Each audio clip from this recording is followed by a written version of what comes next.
So hello, what's up mga ka-J-Vlog? Welcome ulit for another content, and for today's video, yung first impressions review na naman tayo, and this time, ang pag-uusapan natin is yung bagong labas ngayon na hot na smartphone ni Infinix, which is the Infinix GT 50 Pro. Tara, pag-usapan natin.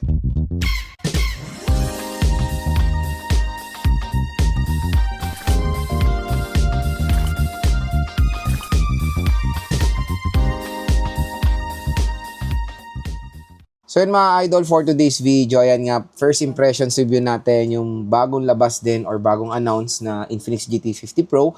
So itong smartphone na to ay available na sa online, of course, official store ni Infinix.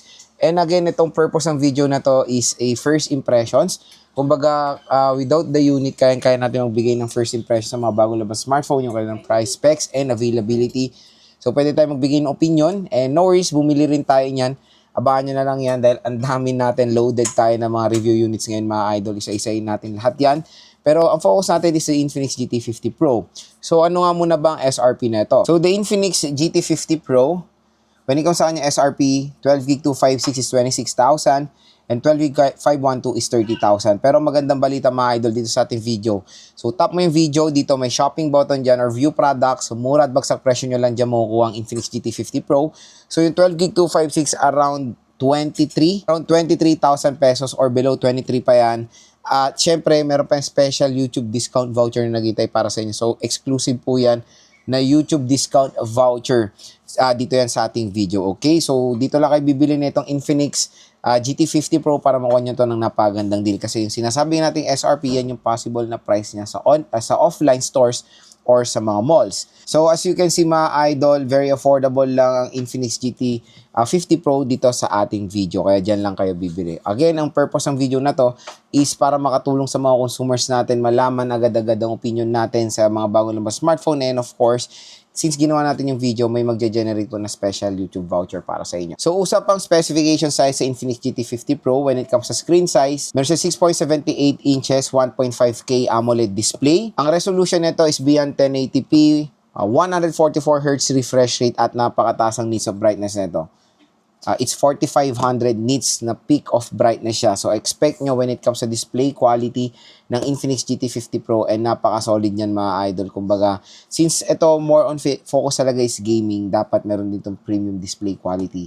At makakapag-provide yan dito sa smartphone na to, makakapagbigay siya sa inyo ng premium display quality sa isang solid device. Operating system, it is powered ng Android 16 with XOS 16. So, yan naman na-accept. Ano na yan eh, yan na talaga yung kailangan natin na operating system dito sa smartphone na to, since yan naman yung latest and greatest ngayon ng Android. So when it comes sa processor, napaka-solid ang lakas. 8400 with 4 nanometer processor. So napakaliit lang ng processor na ito, meaning pag smaller processor, power efficient siya mga idol. And 8000 series ng MediaTek, asahan yun na napaka-solid yan for gaming. And since ang GT50 Pro yan naman ang focus, talagang may enjoy nyo maglaro dito sa smartphone na to. Legit yan. Biruin mo naman ang clock speed is 3.25 GHz. Sa GPU na Mali G720. Biruin mo mga idol, since ito ay more on focus sa gaming, hindi nila kinalimutan ng camera performance. Ito ay equipped ng 50 megapixel main camera with optical image stabilization. And ito yung legit na sinasabi nating dual rear camera system dahil yung kanyang ultra-wide, yung pangalawang lente is 8 megapixel ultra-wide camera. Front-facing camera is 13 megapixel. Both rear at front ay support ng 4K video recording. When it comes sa speaker, it is equipped ng dual sear speakers and sound by Dolby Atmos. At hindi lang yon. Meron pa siyang volume booster na up to 200% of volume. Ang maganda rin sa Infinix GT 50 Pro, since ito ay more on gaming centric, meron po siyang dedicated na shoulder trigger button sa gilid parang sa Nubia. Meron din siyang LED light strip sa likod. At pagdating sa battery, very powerful, 6500 mAh battery capacity with 45 watt fast charging. And syempre, pinaka-favorite ng mga consumers natin when it comes to gaming, meron po itong bypass charging. And it is protected na IP64 water and dust resistant. And next mga idol is, bibigay ko sa inyo yung first impressions ko this smartphone na to. Again, a quick reminder lang, kahit wala pa po yung unit, pwede tayo magbigay ng saloobin sa mga bagong labas sa smartphone. Kasi very familiar naman tayo sa mga specifications niya. Tingnan natin kung bagay na bagay ba for its price. So ulitin ko, dito lang kayo bibili ng murang Infinix GT50 Pro sa ating link. So tap mo yung video dito, view products, or may shopping button dito, mura at bagsak presyo lang makikita, makukuha ang Infinix GT 50 Pro at meron pa pong special YouTube discount voucher upon checkout. Yan pong discount ay automatic pong maliles yan upon checkout. Okay? So first na pag-usapan natin yung display. When it comes sa display, all goods, napaka-solid, napakataas ng resolution is 1.5K, screen size is great, napakalaki. Very snappy rin yung refresh rate niya is 144Hz refresh rate. Ang pinaka-solid dito, especially pag maglalaro kayo yung needs of brightness, napakataas, 4500 nits of brightness. So, several times ko na na-try ang 4500 nits of brightness, especially sa mga mid-range smartphone like the Tecno Camon 50 Ultra 5G. Napakataas po ng nits of brightness, and kahit nasa outdoor kayo, ayan, kitang-kita nyo pa rin ng very clear yung smartphone nyo. So, yan din naman ng isang hinahanap ng may ibang consumers, especially for gaming. Syempre, pag maglalaro kayo dito, we need a display na very premium, kumbaga especially bagay sa kanyang presyo. So dito sa Infinix GT 50 Pro, solid yung kanyang display, hindi ako magrereklamo dyan, napaganda for its price. Syempre, yun nga, operating system is Android 16 with XOS 16, all goods naman yan, and meron na tayong rumors din, or mayroon na tayong nababalitaan na na-update naman na rin ng mga Infinix smartphone sa mga future OS update ng Android. So hopefully dito sa Infinix GT 50 Pro ay meron po yan. Ang very interesting rin dito sa Infinix GT 50 Pro is the processor. It is equipped na MediaTek Dimensity 8400 Ultimate with 4nm processor. Biruin mo So, napakaliit ng processor. Meaning kasi pag maliit ang processor, power efficient. So, maganda rin ang battery performance itong smartphone na to. Asahan nyo na yan.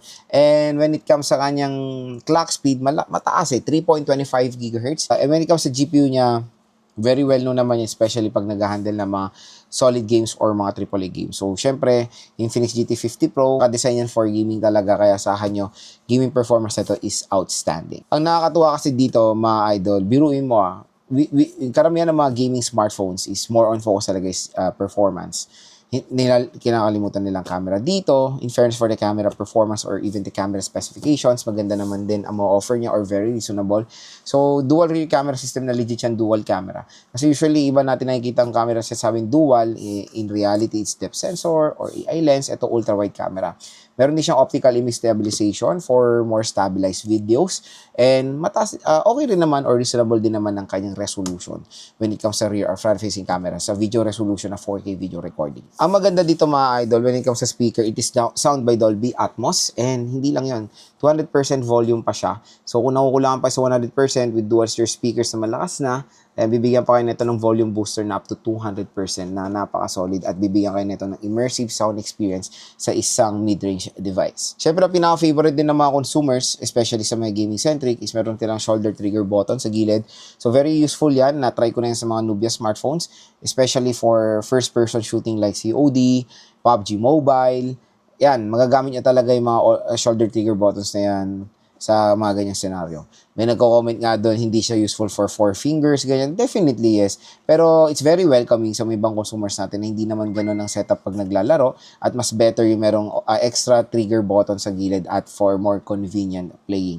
And when it comes sa shoulder trigger button, I think hindi lang naman siya nag-work when it comes sa mga first-person shootings. Pwede rin siya sa mga iba't ibang games kasi isa-setup nyo lang naman yung trigger button kung saan siya pipindot. For example, for Mobile Legends, very useful din naman siya. For example, sa left for claiming gold, sa right for claiming items, diba? So, mas madali na, very hassle-free na maglaro dito sa smartphone na to dahil sa mga additional shoulder trigger buttons niya. And syempre, when playing a game when it comes sa gaming-centric na consumers, very enjoyable sa kanila yung meron mga umiilaw-ilaw na ganyan, RGB lighting and all. Sa likod naman ng Infinix GT 50 Pro meron yan. So, design and aesthetic, more on gaming-centric to, at makakahatak to ng mga gamer consumers natin. Battery is very, reasonable for its price, 6500 mAh battery capacity. Makunat yan, malaki, and maganda doon is 45 watt fast charging rate. So, in less than 1 hour lang mga idol, full charge na agad itong 6500. And syempre, isang malaking feature din when it comes sa gaming ng isang mobile device is meron itong bypass charging. Yun, good news yung mga idol sa mga gamers natin dyan. The rating is medyo bababa. Real talk yan. It's IP64 water and dust resistant. I think sa mga ganyang protection, very acceptable yan sa mga budget smartphone or entry-level smartphones. And I think for this kind of price tag, even kahit na jump up siya sa specification, we need to accept na dapat talaga ang rating nito is IP67 pataas, or literal na pwede natin masubmerge sa water. Sa mid-range smartphones today is very common na ang IP67, 68, and 69, or yan na talagang acceptable rating natin for that kind of smartphones. And when it comes sa ganito na Infinix GT50 Pro, it is not water resistant na mataas yung protection na pwede natin literal na submerge sa water. Meron siyang valid protection when it comes sa mga accidental spillage or raindrops. Yun lang. So, yun, ang isang nakakalungkot na part, medyo mababa yung kanyang IP rating for its price. RAM at ROM is very reasonable, 12GB 256 and 12GB 512GB of internal storage. So, yun mga idol, ang ating first impression so far dito sa Infinix GT50 Pro. Definitely napakaganda na smartphone na to, especially for the specification. Napaka-solid neto gamitin for gaming din, of course. And kung interested nga kayo, yung link nito nandito sa ating video. So, tap mo yung video, may shopping button dito. Diyan lang kayo bibili ng Infinix GT50 Pro dahil mura at bagsak presyo nyo lang mabibili dito sa online natin. At, no worries, official store po ng Infinix na dyan tayo bibili kasi iniengganyo kayo bumili dito sa online dahil meron pong additional discount voucher na ma-generate upon checkout. So, ayan mga idol, abangan nyo na po yung ating full review, unboxing, and game test natin sa Infinix GT50 Pro. Grab yours now, hanggang mura pa siya at ang laki po ng discount na makukuha nyo dahil sa mga Vega vouchers dito sa ating link.